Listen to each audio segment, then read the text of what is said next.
share a little bit of your background, because I want people to understand that like you're like somebody who has a lot of options to do a lot of stuff, and this is what you're focusing on. So tell people a little bit about your background and what you're comfortable sharing.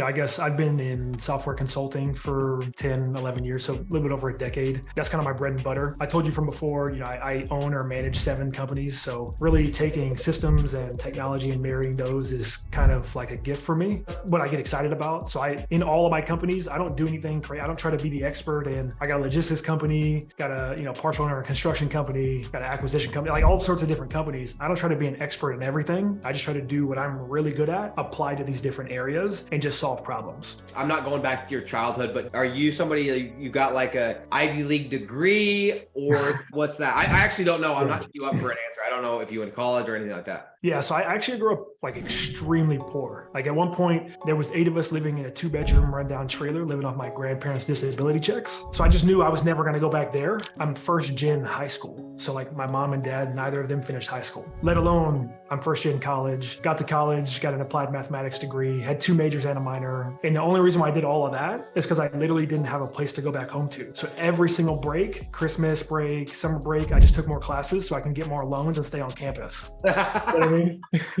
You're like, dude, I'll get you a grant, dog. You need a grant, I can help you out. Yeah, no, straight up. So that's kind of the background. But also like I threw parties for a living in college, like, on the football team for a little, I walked on for a little bit and tried that whole deal. So I've done a lot of different things, man. I'm kind of all over the place. How was it people you were around? Was it because you exposed yourself to a different environment? Books you read? Like, how did you go? Because a lot of times I believe to get people from like where they're at to like being rich, you got to get this right, because a lot of times that's the problem. That's what's stopping them. So how did you mentally get to where you're at now? Because that's the challenge right there. I think it's a lot of things. To be honest, a lot of it was a ton of lessons, and lessons from places where you probably wouldn't think that you should learn them from. Like I've learned a lot of lessons from just bad interactions with my own family. I learned really early on, really kind of in college, to be honest, that you can't continue to give when your cup's not overflowing, because you're giving from, like half a cup, so to speak. So a lot of just really hard lessons. And this is not to like gain sentiment or anything, but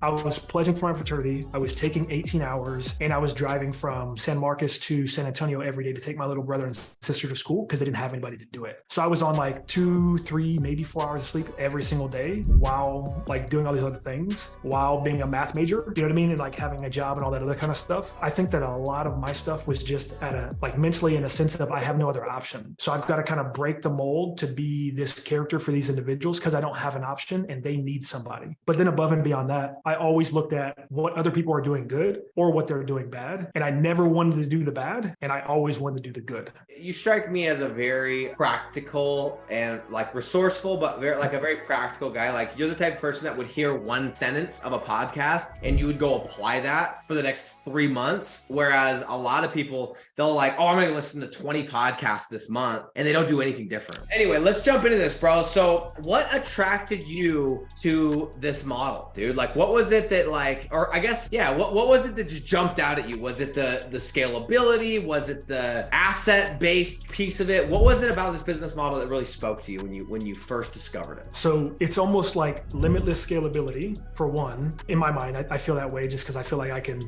outrank anybody, and that's just kind of the ego in me. So limitless scalability, not directly tied to the economy, depending on which niches you choose. A really big thing for me was the fact that your success directly depended on you providing value, not just like selling a thing. I knew that I could be successful as long as I could drive business for other businesses in a way that measurably impacted their business. So most people get into this and it's like, cool, I can get out of my job. Oh, I can pay my car payment. And you're like, bro, we're going to run this thing up, dude. Like there's no one out there that's like doing this for real. So like, I want you to share with them as much as you're comfortable with, because I don't want you to give your secrets away or whatever.